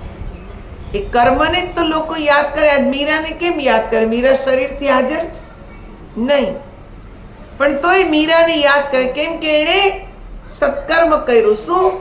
સ્વયં પોતાને ઓળખીને પરમાત્માની ભક્તિ કરી, એમાં જ એનું જીવન લગાવી દીધું, એટલે એની યાદ કરવામાં આવે છે. તો આવું કંઈક કર્મ કરીએ તો આપણો ઉદ્ધાર છે, નહીં તો ઉદ્ધાર નથી. મહિષાસુરે વરદાન માંગ્યું, મને હું એવું કે છે વરદાન આપો કે હું કોઈનાથી મરું જ નહીં, નિર્ભય જ થઈ જાઉં. બ્રહ્માજીએ કહ્યું, જન્મેલાનું મૃત્યુ અને મરેલાનો જન્મ નિશ્ચિત છે. જે જન્મે છે એનું મૃત્યુ અનિવાર્ય છે, ને જે મરે છે એનો જન્મ પણ નિશ્ચિત છે. કેમ કે જેવા જેવા કર્મ કર્યા છે આપણે આ માનવ શરીરમાં એ ભોગવવા તો આવવું જ પડશે ને, છૂટકો જ નથી. ગમે ઈ જન્મ લ્યો, કીડી માખી મચ્છર હાથી સિંહ જે જન્મ લ્યો પણ લેવો તો પડશે જ. આ નિયમ અફર છે. બધા જીવોના જન્મ મરણની ક્રિયા અવિરતપણે ચાલતી રહે છે. દૈત્યવર નિશ્ચિત સમય પ્રમાણે બધા પ્રાણીઓનું મૃત્યુ થાય છે.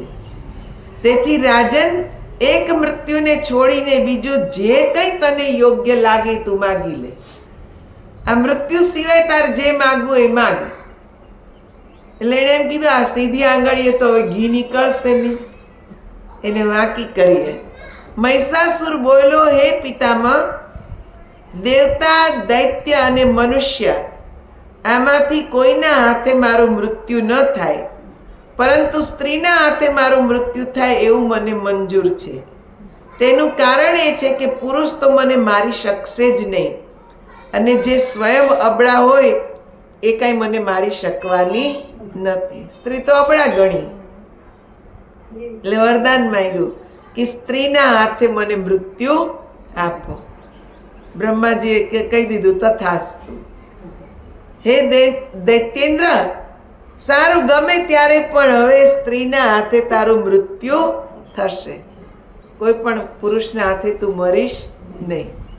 હવે એ પોતાને અજય સમજવા લાગ્યો કે હવે મને કોઈ કે છે બીજું તો મારી શકવાનું નથી, સ્ત્રીમાં એટલી તાકાત નથી, એટલે હવે મારે જેમ કરવું એમ હું કરું.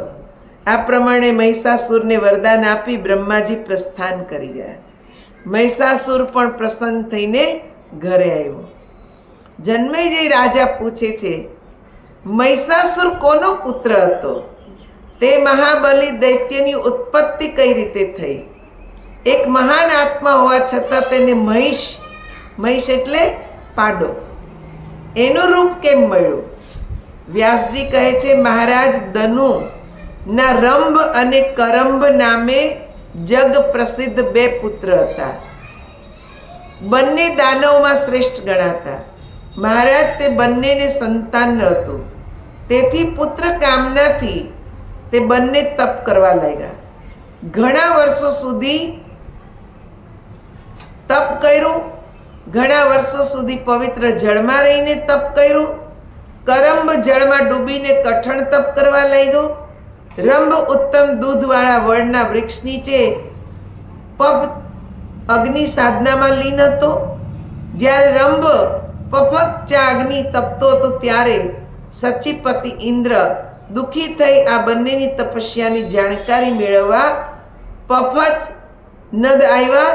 તેણે ભૂંડનું રૂપ લઈ જળમાં પ્રવેશ કર્યો અને તપસ્યા કરી રહેલા કરંભના પગ પકડી લીધા. ઇન્દ્રના આવા કૃત્યથી, દુરાચારથી કરંભ મૃત્યુ પામ્યો. પોતાના ભાઈનું મૃત્યુ થવાથી રંભનો ક્રોધ ભભૂકી ઉઠ્યો. તેને થયું કે મારું માથું અગ્નિને ભેટ આપી દઉં. તેણે ડાબા હાથે પોતાના વાળ પકડ્યા અને જમણા હાથમાં તલવાર લઈ માથું કાપવા તૈયાર થયો. ત્યારે તેને રોકવા અગ્નિદેવ પ્રગટ થયા. અગ્નિદેવે રંભને કહ્યું, દૈત્ય, તું મહામૂર્ખ છે. ત્યારે તું પોતાનું માથું કાપવા તૈયાર થયો છે. આત્મહત્યા જેવું અત્યંત અધમ કૃત્ય કરવામાં તું તત્પર થયો.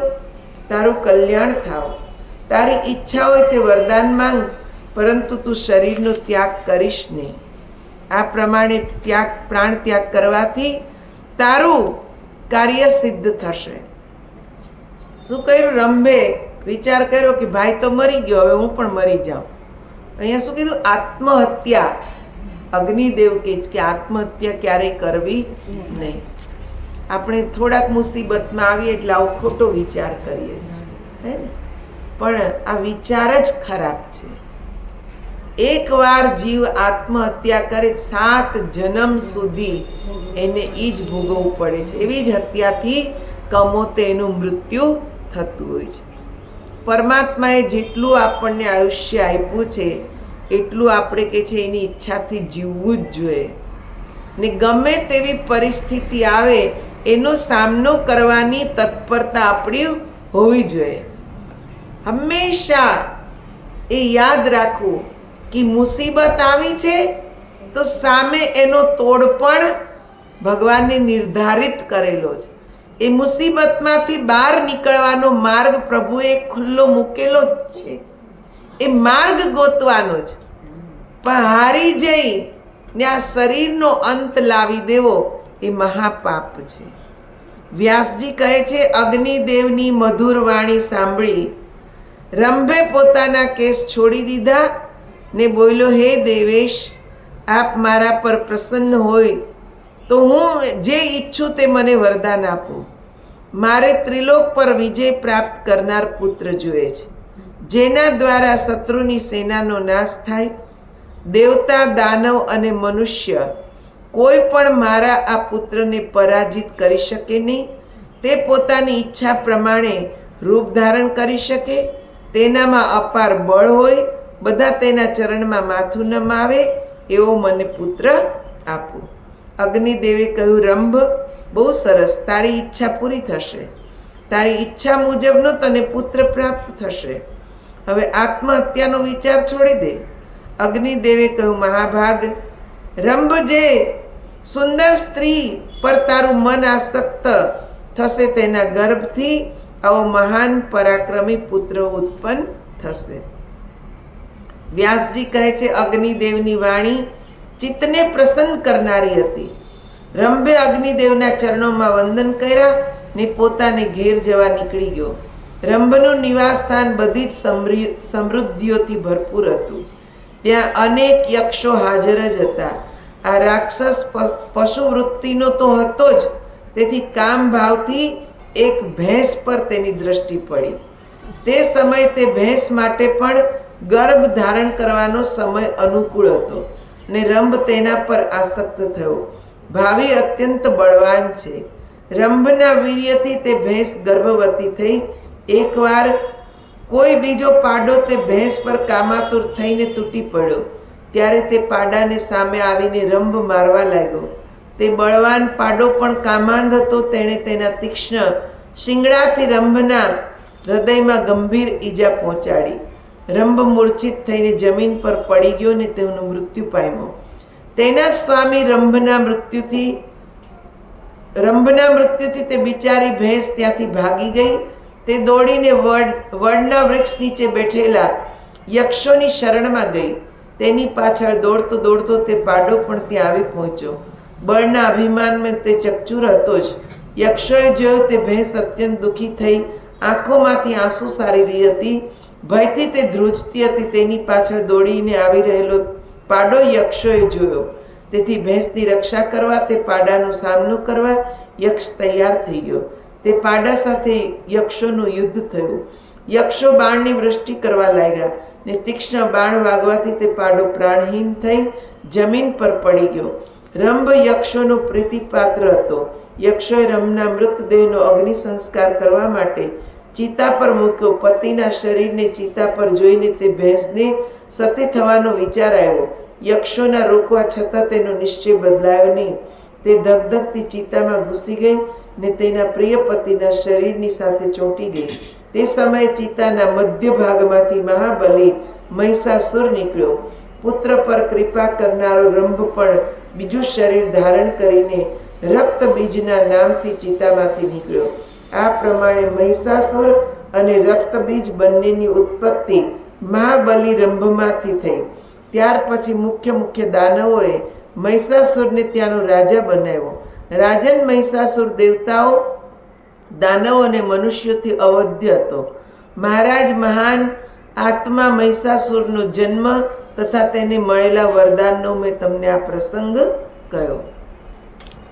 વ્યાસજી કહે છે, આ પ્રમાણે મહિષાસુર નામે તે પ્રસિદ્ધ દાનવ સંપૂર્ણ જગત પર શાસન કરવા લાગ્યો. વરદાનના કારણે તે પરાક્રમી દૈત્ય અત્યંત અભિમાની બની ગયો. બધા જ પ્રાણીઓ તેના આધીન હતા. તેણે સમુદ્ર સુધીની તમામ પૃથ્વીને પોતાના બાહુબળથી જીતીને તેની રક્ષાનો ભાર સંભાળી લીધો હતો. તેનું એક છત્ર રાજ્ય હતું. ત્યારે તેનો કોઈ શત્રુ ન હતો. તેના મહાન પ્રતાપી અને ખુમારીવાળા સેનાપતિનું નામ ચિક્ષુર હતું. તામ્ર નામનો પ્રખ્યાત રાક્ષસ તેનો ખજાનચી હતો. તેની પાસે 10,000 સૈનિક હતા. અસીલોમાં ઉદર્ક, બિડાલ, બાષ્કલ, ત્રિનેત્ર અને કાલબંધક જેવા અનેક વિશાળ સેનાવાળા રાજાઓ, જે પ્રાચીન કાળથી સમુદ્ર પર્યંત પૃથ્વીના રાજા હતા, તે બધાએ મહિષાસુરને કર આપવાનું સ્વીકારી લીધું. જે બળના અભિમાની રાજાઓ કર આપવા રાજી ન થયા, તે બધા મહિષાસુરના હાથે ખપી ગયા. મહારાજ બ્રાહ્મણોએ પણ મહિષાસુરની આધીનતા સ્વીકારી લીધી. યજ્ઞમાં તેઓ મહિષાસુરને ભાગ આપવા લાગ્યા. અખિલ ભૂમંડળમાં મહિષાસુર એક છત્ર રાજા બન્યો. વરદાનમાં અભિમાનથી ચકચૂર થઈને તેણે સ્વર્ગ ઉપર વિજય મેળવવાનો નિશ્ચય કર્યો. પછી તે દાનવરાજે ઇન્દ્રની પાસે મોકલેલા એક દૂતને બોલાવીને કહ્યું, વીર, તારો વ્યવહાર શુદ્ધ છે. મહાબાહુ, આજે તારે મારા દૂત બનીને સ્વર્ગમાં ઇન્દ્ર પાસે જવાનું છે. ત્યાં મારો આ પ્રમાણેનો સંદેશો આપજે. દેવરાજ ઇન્દ્ર, સ્વર્ગ છોડીને તમને યોગ્ય લાગે ત્યાં તરત ચાલ્યા જાઓ, ને જો રહેવું હોય તો મહાનુભાવ મહિષાસુરના સેવક બનીને રહી શકો છો. સચીપતિ, જો તમે મહારાજ મહિષાસુરની શરણમાં આવી ગયા તો તેઓ અવશ્ય તમારી રક્ષા કરશે. તેથી તેમની શરણમાં જવું તમારા માટે યોગ્ય છે. જો તમને આ વાત સ્વીકાર્ય ન હોય તો તરત જ યુદ્ધ માટે હાથમાં વજ્ર ઉઠાવી લો. ઇન્દ્ર, તમે પહેલાં પણ હારી ચૂક્યા છો. તમારો પુરુષાર્થ હું જાણું છું. તમારી શક્તિ મારાથી અજાણી નથી. યુદ્ધ કરો અથવા તમારી ઈચ્છા હોય ત્યાં તરત જ ચાલ્યા જાઓ. દૂતે આજ્ઞા અનુસાર આ સંદેશો ઇન્દ્રને કહી સંભળાવ્યો. આ કોણે કીધું? મહિષાસુરે એના દૂતને મોકલીને સંદેશો આપ્યો. વ્યાસજી કહે છે, મહારાજ, તે સમયે દૂતની વાત સાંભળીને ઇન્દ્રનો ક્રોધ ભભૂકી ઉઠ્યો. પછી સાવધાન થઈને હસતા હસતા તેણે પોતાની વાત દૂત સમક્ષ કહેવાનો પ્રારંભ કર્યો. ઇન્દ્રએ દૂતને કહ્યું, અરે મહામૂર્ખ, શું હું તને નથી જાણતો? જે તું અભિમાનથી ચકચૂર થઈને આવો બકવાસ કરી રહ્યો છે, તારા સ્વામીને અભિમાનનો રોગ લાગુ પડી ગયો છે. તેથી તેની દવા હું જરૂર કરીશ. હું એવો ઉપાય કરીશ કે તેનું અભિમાન જડ મૂળથી નષ્ટ થઈ જાય. દૂત, તું જા અને હું જે કહું છું તે તારા સ્વામીને કહી દે. સદાચારી પુરુષ દૂત પર હાથ ઉઠાવતા નથી, તેથી હું તને છોડી દઉં છું. પણ તારા સ્વામીને કહેજે, અરે ભેંસના પુત્ર, જો તારે યુદ્ધ કરવાની ઈચ્છા હોય તો હમણાં જ સામે આવી જા. અરે ઘોડાઓના દુશ્મન, તારું બળ હું જાણું છું. તારી આકૃતિ જડ છે, તું ઘાસ ખાઈને જીવે છે. તારા શિંગડાનું મજબૂત ધનુષ બનાવીશ. તારા શિંગડાઓમાં જરૂર થોડું બળ છે અને તને તેનું અભિમાન છે, તે હું જાણું છું. હું તારા એ બંને શિંગડાને તોડીને તારા બળનો નાશ કરીશ. નીચ પાડા, હું તારા શિંગડા કાપીને તારા શિંગડાનું બધું બળ છીનવી લઈશ. શિંગડાથી પ્રહાર કરવામાં તું હોશિયાર છે, પરંતુ હથિયાર ચલાવવાનું તું જાણતો નથી. વ્યાસજી કહે છે, આ પ્રમાણે ઇન્દ્રના કહેવાથી દૂત તરત ત્યાંથી મદાભિમાની મહિષાસુર પાસે ગયો અને પ્રણામ કરીને તેને કહેવા લાગ્યો. દૂતે કહ્યું, રાજન, દેવરાજ ઇન્દ્ર સંપૂર્ણ સ્વતંત્ર છે. તેની પાસે દેવતાઓનું વિશાળ સૈન્ય છે. પોતાને તે મહાન બળવાન માને છે. આપને તો તે ગણકારતો જ નથી. તે મૂર્ખની કહેલી વાતો કઈ રીતે બદલીને આપને કહું?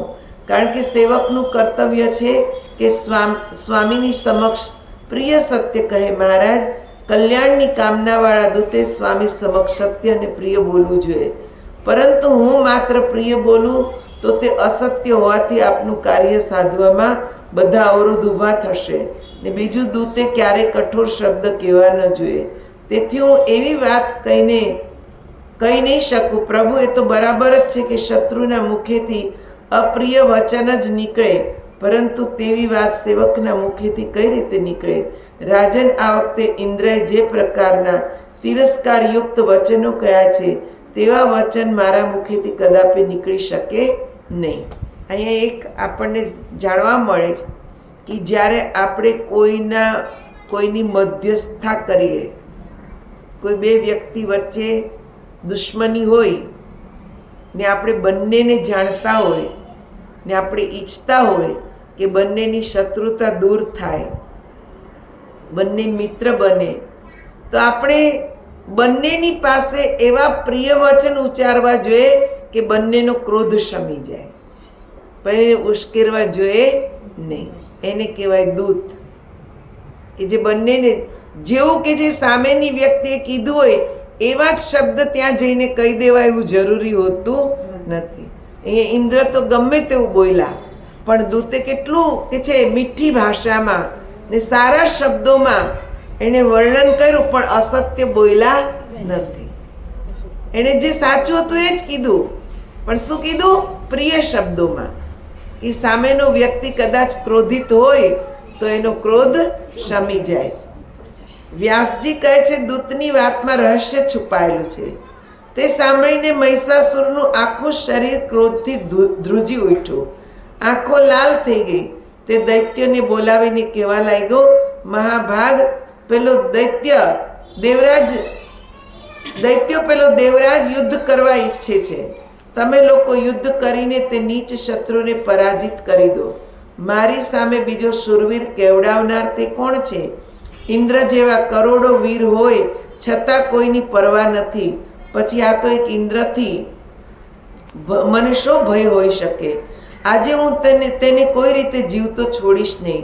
જે ચૂપ રહે છે તેમના માટે ઇન્દ્ર શૂરવીર કહેવાય છે. દુબળા તપસ્વીઓ પણ તેને ખૂબ બળવાન માને છે. અપ્સરાઓની મદદથી તે નીચ હંમેશા તપસ્યામાં વિઘ્ન ઊભું કરે છે. મોકો જોઈને ઘા કરવાનો તેનો સ્વભાવ થઈ ગયો છે. તે અત્યંત વિશ્વાસઘાતી છે. આ એ જ કપટી ઇન્દ્ર છે. તેણે નમૂચીને મારી નાખ્યો હતો. પહેલાં તો નમૂચી સાથે તેનો વિવાદ થતાં ભયભીત થઈને સંધિ કરવા રાજી થઈ ગયો. તેણે અનેક પ્રતિજ્ઞાઓ પણ કરી ને પછી કપટ કરીને તેને મારી નાખ્યો. એટલે ઇન્દ્ર ભલે દેવતાઓના રાજા હતા, પણ કપટ એનામાંય હતું. ઇન્દ્રને બહુ ડર રહેતો. કોઈ સંત સાધુ કોઈ તપસ્યા કરે એટલે એને તરત જ બીક લાગે કે મારું ઇન્દ્રાસન હવે આ લઈ લેશે. એટલે તમે જો દેવતા ભલે હોય, પણ દેવતાઓમાં સ્વાર્થ તો હતો જ, હે ને? એટલે ગીતામાં એક જગ્યાએ ભગવાન કૃષ્ણએ કીધું છે કે દેવતાઓને પૂજે દેવતાઓને પામે, પિતૃઓને પૂજે એ પિતૃઓને પામે, ભૂતોને પૂજે એ ભૂતોને પામે, મને પૂજે એ મને મળે. એમણે ખાલી એક જ શ્લોકમાં આ વાત કરી દીધી, પણ તોય આપણે અજ્ઞાની જીવ સમજતા નથી. આપણે દેવી દેવતાઓની જ પૂજા કરીએ છીએ, જેની અંદર સ્વાર્થ ભરેલો, જેનામાં છલ કપટ ભરેલું છે. પછી એના ગુણ આપણામાં આવે કે ન આવે? પછી આપણે એમ કે આટલી દેવોની પૂજા કરીએ તોય આપણામાં કાંઈ ફરક જ નથી આવતો, આપણે કાંઈ સુધરતા જ નથી, નહીં? પણ આપણે પૂજા જેવી કરીએ તો જેવી પૂજા કરીએ એવું ફળ મળે. જેની પૂજા કરો એવું આપે. પણ ભગવાન કે જે યત્ર તત્ર સર્વત્ર છે, ભગવાન જેની અંદર નિર્મળ ભાવના છે, એવા ભગવાનની જો આપણે પૂજા કરીએ ને તો આપણી અંદર નિર્મળ ભાવ આવે. હું કોઈ શરીરધારી ભગવાનની વાત કરતી નથી. હું એ તત્વની વાત કરું છું, પરમ તત્વ, જે નિર્મળ છે, જે વિકારોથી રહિત છે, જે નિત્ય છે. શરીરધારી ભગવાન તો લીલા કાર્ય પૂરું થાય એટલે જતાય રહે, જન્મય લે ને લીલા કાર્ય પૂરું થાય એટલે દેહ ત્યાગી પણ દે. પણ જે નિત્ય છે,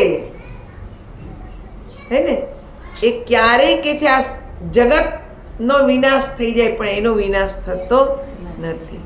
અપરિવર્તનશીલ છે, એમના કોઈ પરિવર્તન પણ આવતું નથી. એવા ભગવાનને પામવાનું છે. અહીંયા જો ઇન્દ્રના કે જે ગુણ બતાવેલા જ છે, ગમે તેવા શબ્દ ઇન્દ્ર બોલે છે, નહીં તો દેવતા જ, એને શબ્દ બોલવા જ ન જોઈએ, પણ એનામાં કે છે અવિવેકવાળી ભાષા છે. આપણે ઇન્દ્રની પૂજા કરીએ તો આપણામાં એ આવે ને, આવે જ. એટલે વિચારવાનું, ભક્તિ કરવી પણ કેવી ભક્તિ કરવી આ વિચારવાનું છે. આ ગ્રંથ બધા એટલે વાંચવાના છે. જ્યારે ઈચ્છા થાય ત્યારે તે અનેક પ્રકારના રૂપ ધારણ કરી લે છે. તેનામાં બળ છે ને પાખંડ કળામાં પણ નિપુણ છે. દાનવો જેણે શુવરનું વારાહનું રૂપ ધારણ કરીને હિરણાક્ષને તથા નરસિંહનું રૂપ લઈને હિરણાકશ્યપને મારી નાખ્યા, તે વિષ્ણુની પણ આધીનતાને હું સ્વીકારતો નથી. મેં કીધું ને, દેહ ધારણ કરે એટલે સ્વાર્થ, છલ, કપટ આ બધું આવે. પછી ભગવાનનો અંશ અવતાર હોય તો એનામાંય આવે. મને તો વિશ્વાસ જ નથી થતો કે દેવતાઓમાં પણ કોઈ એવો છે જે મારી સામે ઊભો રહી શકે. વિષ્ણુ અથવા બલશાલી ઇન્દ્ર મારું શું કરી લેશે? હું યુદ્ધ ભૂમિમાં ઊભો હોઉં ત્યારે શંકર પણ મારો મુકાબલો કરી શકશે નહીં. હું ઇન્દ્રને હરાવીને તેની પાસેથી સ્વર્ગ છીનવી લઈશ. વરુણ, યમરાજ, કુબેર, અગ્નિ, ચંદ્રમા અને સૂર્ય બધા જ મારાથી હારી જશે. હવે યજ્ઞોમાં માત્ર અમારા દાનવોને જ ભાગ મળશે. આપણને સોમરસ પીવાનો અધિકાર પ્રાપ્ત થઈ જશે. આ સોમરસ એટલે શું? અત્યારે તો સોમરસનો અર્થ જ જુદો કરે છે ને. શરાબને સોમરસ ગણાવી લીધી, પણ શરાબ સોમરસ નથી. સોમ એટલે ચંદ્ર, ને ચંદ્રની અંદરથી જે શીતળ અમૃત નીકળે છે એને કહેવામાં આવ્યો સોમરસ, જે દેવતાઓ પીતા. જે સમુદ્ર મંથન વખતે કે છે અમૃત નીકળ્યું એ દેવતાઓને મળ્યું, એનું રસપાન કરતા. આ છે સોમરસ. પણ અત્યારે તો ઊંધો જ અર્થ કરી લીધો. ભગવાન શિવજી ભાંગ નથી પીતા તોય કે ભગવાન ભાંગ પીતા હતા. ભગવાન શિવે કોઈ દી ભાંગ જોઈ જ નથી. ભાંગનો અર્થ જ થાય અમૃત, ભંગ એનો અર્થ થાય અમૃત. ભગવાન શિવ અમૃત પીતા હતા. પણ આપણને અનુકૂળ આવે એવા બધા આપણે અર્થ કરી લઈએ છીએ ને એમ માનીએ કે બસ આ ભગવાને કર્યું એટલે આપણે કરવાનું, હે ને. ખોટા અર્થ કરીએ છીએ. ખોટા અર્થ કરીને આપણે ખુદ પાપ કર્મને બાંધીએ છીએ. પછી કહીએ કે ભક્તિ કરીએ તોય અમારો ઉદ્ધાર નથી થતો, શાંતિ નથી મળતી. ક્યાંથી મળે? અર્થના અનર્થ કરવાના. જીવન આપણું કે છે એવું જીવવાનું કે જે કોઈને ગમે નહીં, એવું જીવન જીવીએ છીએ આપણે. જે સાત્વિક મહાપુરુષ હોય ને એને ખરેખર આપણું જીવન નથી ગમતું, કેમ કે આપણા જીવનમાં છલ, કપટ, ઈર્ષા, દ્વેષ આ બધું ભરેલું છે. જે પરમાત્મા તરફ જે જીવ જાય ને એ આ બધાથી દૂર થઈ જાય. એને એમ થાય આના કરતાં એકાંતમાં રહેવું સારું, કે આ બધું આપણા મનમાં તો આવે નહીં. ધીરે ધીરે ઈશ્વર તરફ જેનું મન ચડી જાય એ હંમેશા એકાંતને પ્રિય બનાવે છે. દેવતાઓના સમાજને કચડી નાખી હું દાનવોની સાથે સુખપૂર્વક રહીશ. દાનવો મને વરદાન મળ્યું છે, તેથી હું દેવતાઓથી સહેજ પણ ડરતો નથી. કોઈ પણ પુરુષ મને મારવા અસમર્થ છે, પછી બિચારી સ્ત્રી મારું શું બગાડી શકશે? ઉતાવળી ગતિવાળા દૂતો, તમે તરત પાતાળ અને પર્વતો વગેરે જુદા જુદા સ્થાનોમાંથી મુખ્ય દાનવોને બોલી લાવો અને તેમને મારી સેનાના સેનાપતિ બનાવી દો. દાનવો દેવતાઓને જીતવા માટે હું એકલો જ પર્યાપ્ત છું. બધાને જ કે છે આટલું બધું અભિમાન છે એનામાં કે હું બધું જ કરી લઈશ, સ્વર્ગ ઉપર અધિકાર પ્રાપ્ત કરી લઈશ, નંદનવનમાં હું વિહાર કરીશ, પારિજાતના ફૂલ મને સૂંઘવા મળશે. આ બધી કલ્પના કરવા લાગ્યો છે. બધી કે છે અપ્સરાઓ છે, એ અપ્સરાઓને હું ભોગવીશ. વ્યાસજી કહે છે, હે રાજન, મહિષાસુરની બુદ્ધિમાં પાપ કર્મ જ હંમેશા રહેતા. એટલે દૈત્યોને આ પ્રમાણેનો આદેશ આપી ને તરત તેના મહેલમાં ચાલ્યો ગયો ને તે અત્યંત પ્રસન્ન થતો હતો કે હવે બધા જ દાનવો આવશે, પછી ઇન્દ્ર સાથે મહાયુદ્ધ કરી ને હું સ્વર્ગ મેળવી લઈશ ને ત્યાં આનંદથી રહીશ. તો આગળની જે કથા છે એ આપણે કાલે વાંચીશું. બોલ શ્રી કૃષ્ણ કનૈયા લાલ કી જય. आदिशक्ति माँ भगवती की जय, जगदम्बे मैया की जय।